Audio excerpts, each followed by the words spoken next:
Fala galera, tudo bem com vocês? Aqui é o professor Gustavo, estou aqui para mais uma aula de Química e bora começar. A aula de hoje é o módulo 53, apostila 4, e a gente vai falar um pouquinho sobre a nossa atmosfera primitiva e atual. Antes de mais nada, pessoal, quero avisar vocês que se você está assistindo essa aula, é, é, a continuação dela é o módulo 28, tá bem? Eu sei que tá módulo 53 e tal, mas aqui nessa aula nós vamos assistir, nós vamos falar sobre a atmosfera, e lá no módulo 28 a gente fala um pouco sobre chuva ácida e um pouco sobre efeito estufa, tá bem? Que é como se fosse uma continuação dessa aula. Vocês vão ver depois que no módulo 54, 55 nós vamos continuar falando sobre poluição atmosférica, claro, outras, né, que são diferentes, que não são a chuva ácida, nem o efeito estufa. Tudo bem? Então, bora começar a nossa aula sobre atmosfera. Pessoal, antes de mais nada, a apostila coloca aqui pra gente a composição básica da Terra, né? Então, não apenas a atmosfera, mas isso para mostrar para vocês que a atmosfera corresponde à parte gasosa do nosso planeta, tá? Ela não necessariamente fica dentro do planeta, mas ela faz parte do planeta por estar o tempo todo sendo atraída pela gravidade do planeta. Ela não se solta. Então, o que que é a atmosfera? A atmosfera nada mais é do que um conjunto de gases que fica na superfície da Terra e eles não vão embora, vamos dizer assim, por conta justamente da gravidade da Terra que atrai esses gases e impede que eles vão embora. Então é por isso que quanto mais alto você vai na atmosfera, mais rarefeito o ar é, porque mais longe da Terra você está e menor é a gravidade deste gás, ou da Terra. Portanto, o gás consegue se desprender mais facilmente. É, Vamos começar então? Vamos começar então. Bom, gente, aqui a gente tem a nossa atmosfera atual. Como vocês viram no título, nós vamos falar um pouquinho também sobre a atmosfera primitiva. O que é a atmosfera primitiva? Você vai aprender daqui a pouquinho. Vamos lá.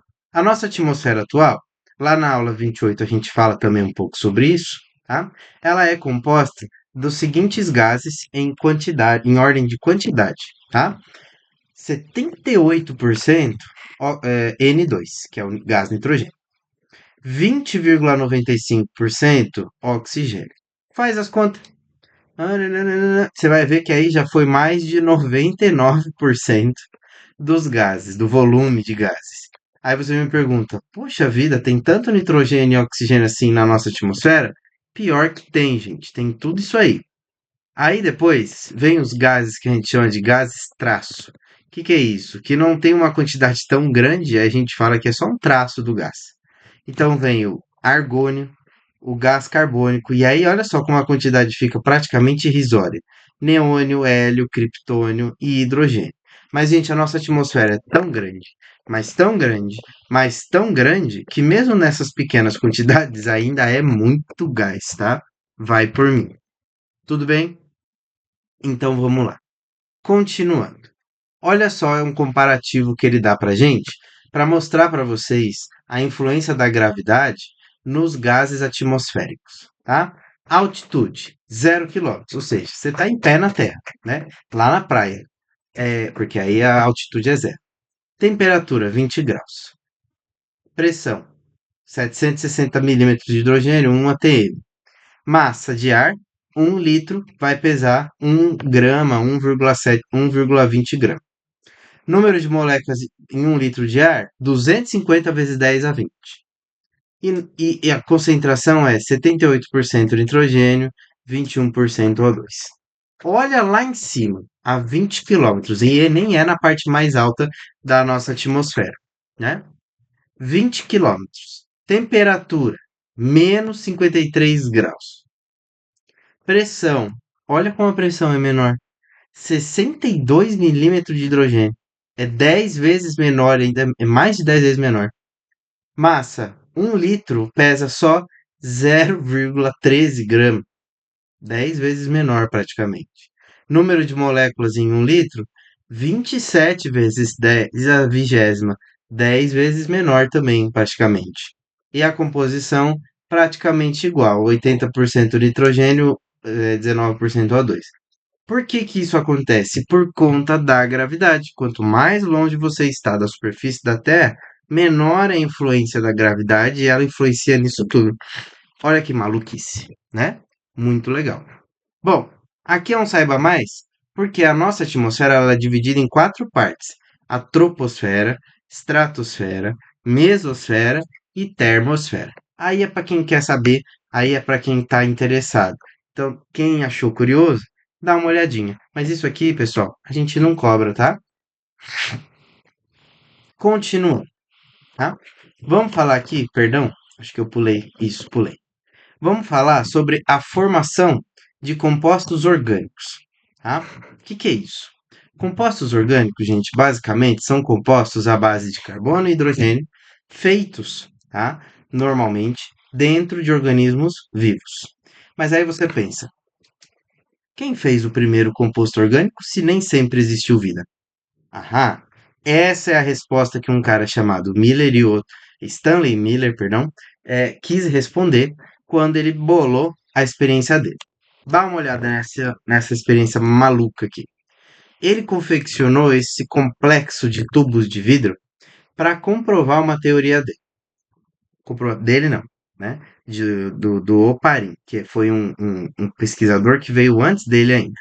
Mas aí ele falou, eu acho que o Oparin tá certo e vai dar certo. O que que o Oparin, né, falou? O Oparin teorizou que os primeiros compostos orgânicos e os seres vivos subsequentes vieram da sopa primordial. Pronto, agora começou, né? Vem aqueles papos. Não, gente, vamos lá. Sopa primordial é nada mais, nada menos do que o oceano primitivo, há 4 bilhões de anos atrás. O que que tinha nessa sopa, nesse oceano? Era um mar quente, né? Por quê? Porque os vulcões estavam a todo vapor, literalmente, emitindo vapor na atmosfera, soltando lava lá do núcleo. Esse vapor da atmosfera, a atmosfera era toda quente por conta disso, ele subia, e aí quando chegava lá em cima esfriava, a água caía, aí batia na lava, a lava solidificava, e aí depois os oceanos foram começando a se formar.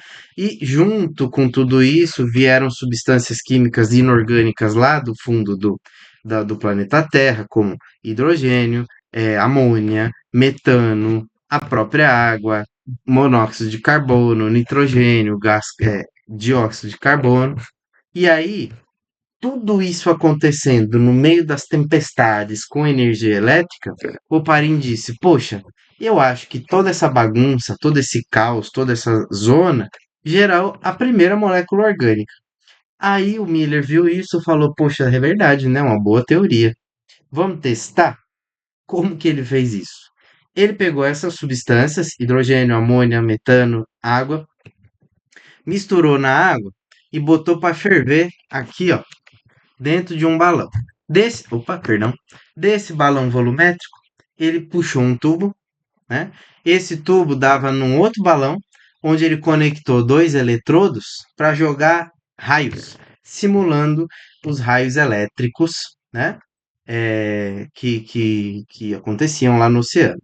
Depois, esse vapor descia por um condensador que fazia esse vapor voltar para o estado líquido. E lá ele largou essa experiência. Passado um tempo, ele pegou essa água aqui, né, resultado da experiência, e foi observar. Mas não é que nessa água tinha aminoácido, açúcares e até álcoois eram muito semelhantes aos encontrados dentro dos seres vivos? E aí, gente, ele conseguiu comprovar a teoria do Oparin, né? Então, olha que coisa mais legal que ele acabou descobrindo, né? Bom, depois a gente fala um pouquinho sobre. Ah, depois não, agora, né? A gente fala um pouquinho sobre a composição do ar atmosférico, né? A composição do ar atmosférico, que é a experiência de Lavoisier, é, ele comprovou que o ar era feito de várias gases e não apenas de um, né? E aí, na época, os gases eram chamados de ares, né? Isto é, havia diferentes tipos de ar. O ar inflamável, que hoje a gente sabe que é o hidrogênio, o ar fixo, que é o gás carbônico, e o ar, olha que nome bonito, deflogisticado, que é o gás oxigênio. E baseando-se nos resultados obtidos por Priestley, Lavoisier fez experiências utilizando o seguinte processo.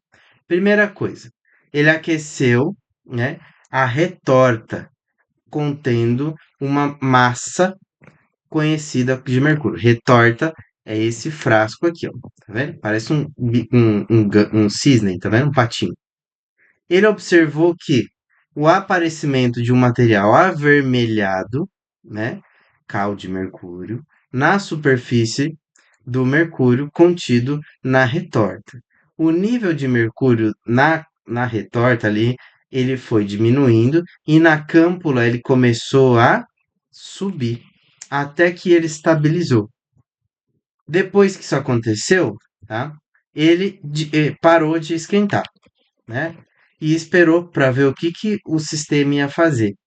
A temperatura desceu e ele verificou que o nível de mercúrio subiu 1/6 da altura da câmpula. Uma parte do ar combinou-se com o mercúrio aquecido na retorta e inicialmente chamou essa parte de ar vital, que correspondia a 1/6 do ar atmosférico. Com isso, gente, na experiência do Priestley, a cal vermelha do mercúrio, né, ela se decompõe pelo aquecimento, formando o próprio mercúrio e gás oxigênio. Já o mercúrio, por aquecimento, ele se combina com o ar e forma a cal de mercúrio, cal vermelha ou o óxido de mercúrio. Lá em 1779, o Lavoisier concluiu erroneamente, né?